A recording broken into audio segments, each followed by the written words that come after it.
So who invented disruptive innovation? Disruptive innovation was founded, or the term was found by Clayton Christensen, who is the founder of disruptive innovation, and he taught disruptive innovation at Harvard.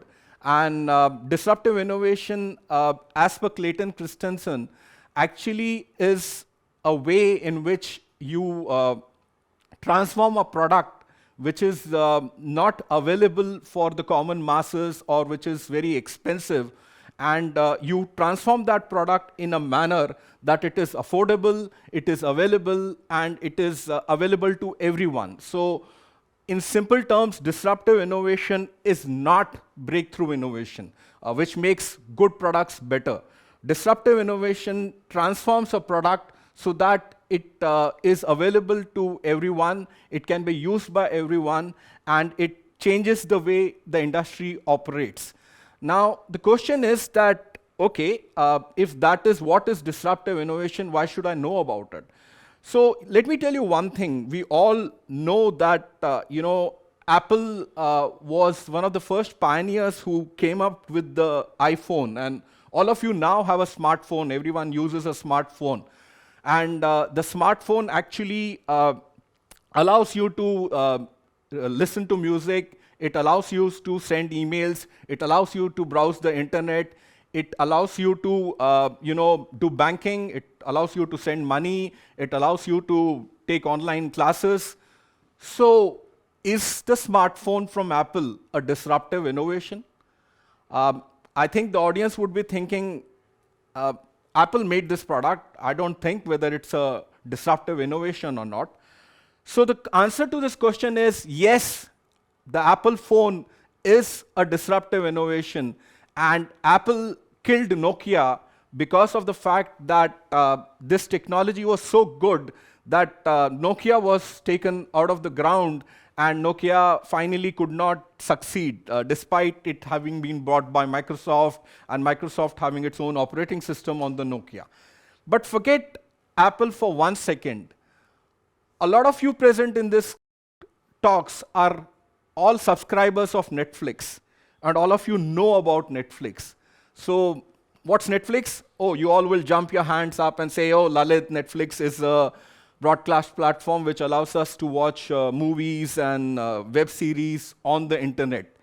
So, and Netflix has changed the way you watch movies. Earlier, you could go to a cinema theater, or you would watch cable TV. So, what did Netflix do? Why are cinema theaters no longer in existence? Why is everyone struggling to get their film production onto a Netflix or and some OTT platform? What has happened? Why is this such a big industry right now? And Netflix is laughing away to the bank. I mean, they've got so many million subscribers, and they keep on adding millions and millions of subscribers in millions and millions of countries. So what did Netflix do? Is Netflix an example of disruptive innovation? So let's look into it as to how Netflix started.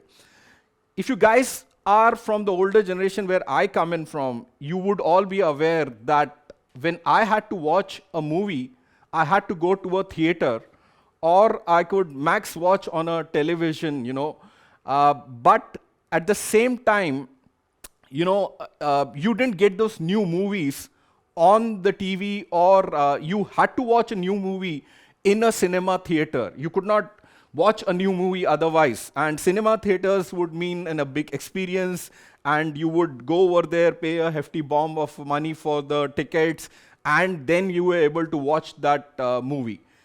So Netflix started, and at that time, during the olden days, we all used to get what we call as video cassettes, which used to run on VCRs, which are video cassette recorders, or VCPs, video cassette players, and we used to take the movie on rent, the video cassette on rent, and watch a movie at home. So we didn't have any provision for watching a movie at home. And the biggest market in the US was taken in by a player called as Blockbuster Video.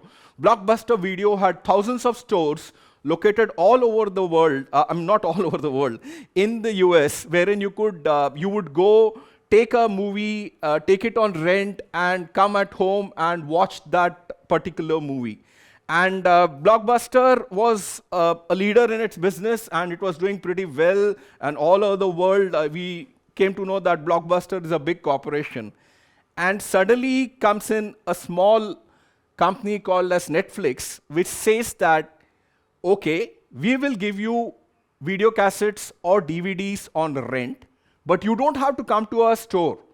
We will send it via FedEx or mail to your house. We will send you a DVD or video cassette to your home, and you don't have to come to the store. So that was the start of Netflix, and they had their entire catalog of the movies available on the internet. And what happened is that Netflix sort of gave a lot of frustration to Blockbuster, because here was a model wherein people don't have to walk out of their house to take a video cassette on rent. And Netflix was very successful in getting people to watch movies at home by getting their DVDs at home. Was that end of story? No. And then suddenly, Netflix came up with the brainwave. Netflix said, we don't want you to come to we don't want you to watch movies on the DVD. We will let you watch movies. We will let you watch web series on the internet in the comfort of your home. And that saw the death of Blockbuster. So guys, this is the most fantastic example of disruptive innovation. How a company like Netflix changed the viewing habits of people all over the world and killed a company like Blockbuster, which was a leader, which thought that the whole world will always watch videos and they'll come to us for rent, and they thought that life is beautiful. And here comes Netflix, and it makes available to everyone watching movies from home, from the comfort of your home, and you can watch the latest movies, and you can also watch new serials. So that's how Netflix is a fantastic example of a disruptive innovation.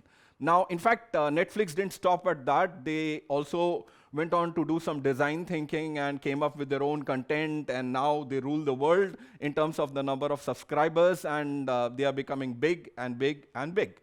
Now, the point here is, okay, so do we understand disruptive innovation? Yes, we do understand from a point that disruptive innovation helps a company come out with a product which is available to everyone and caters to an unserved or an underserved audience.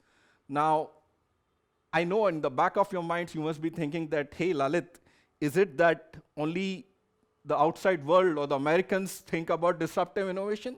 Or do we Indians also think about disruptive innovation? We will come to that point, but I just want to tell you that another beautiful example of a disruptive innovation is the camera. You all know that at one time Kodak was the company in the world. You had cameras from Kodak, you had films from Kodak, and Kodak was ruling the world, and you had those beautiful ads, the Kodak moment, the Kodak camera, and if I wanted a job, I would like to work for Kodak because Kodak is making money, Kodak is one of the world's best companies. And what happened?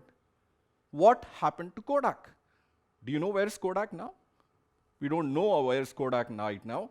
And in fact, the government of US probably gave in some money to Kodak to reinvent themselves. But the point which I'm trying to say is that Kodak was killed by a disruptive innovation. And the disruptive innovation which killed Kodak was the digital camera. Now here's the sad part, the digital camera was not from Canon, or the digital camera on your mobile phones was not something which some other company came up, but it was Kodak which came up with the digital camera, and Kodak, in its rush to make more and more money, felt that the current path which we are on will be the best path and we should not invest in the digital camera. But we had a big problem. Here comes in the likes of the Canons and the mobile phone companies, and they put in a digital camera, and Kodak is killed. Kodak, Fujifilm. These are all examples of how disruptive innovation has been killing companies which have been leaders in their industry. So Kodak was dislodged by a disruptive innovation, which is the digital camera. And this is another example of how disruptive innovation is changing the world. So if I am the top echelons of the management of a company, what's going to bother me right now is that who will hit me next? Whether I will be the disruptor or whether I will be disrupted. So the question is that now that you understand disruptive innovation, the minds of people who would be the top corporations in India or all over the world are thinking, will we be disrupted or will we disrupt someone? And that is why this topic of disruptive innovation is pretty important. A disruptive innovation is going to change the way the world does business. Disruptive innovation is the way in which companies are establishing themselves. And I just want to relate disruptive innovation to an example in India. All of us know that in India, we had this beautiful concept wherein all of us used mobile phones and had carriers like the Ideas and the Vodafones and many others, the BPL and all these were companies which were in the telecom space. And how are they all operating? They all operated, if you go back to the past, by the charging customers based on the number of call time or the number of call moment time you took in a call or the number of SMSs. And usage of the internet was prohibitive. I mean, and they were doing good. I mean, everyone was rich. Idea was rich. Vodafone was rich. All these companies were making a lot of money. And, they were kings in their business. They were doing pretty well. And suddenly comes in Reliance, which comes in with a product and says that we will not charge you for the amount of time you talk.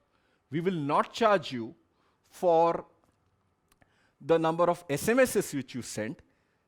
At the same time, we will provide you access to the internet to start with for free, and we will give you internet speed, which is so beautiful that all of you can access the internet.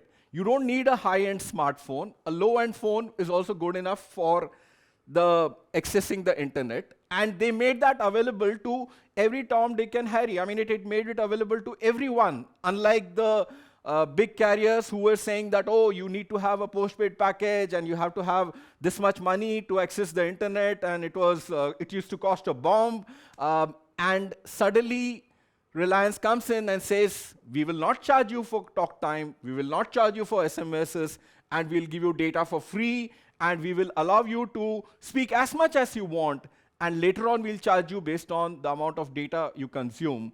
And the whole of India was revolutionized, and everybody started using the Reliance Jio connection for access to the internet, and suddenly the Ideas and the Vodafones and the Airtels of the world suddenly felt discomfortable, and they were like, hey, what happened to us? What hit us? So this is another example of a disruptive innovation which has revolutionized the way people do things. And the telecom revolution also, saw that the 4G technology which Reliance introduced, which was a disruptive innovator, made the internet accessible to everyone. Now everyone from your bhajiwala to your dhobi to everyone accepts money over a Paytm or a UPI, and it made life simpler for you. All of you started not going to the bank. You could bank from your mobile phones. You could book a train ticket on the mobile phone. You could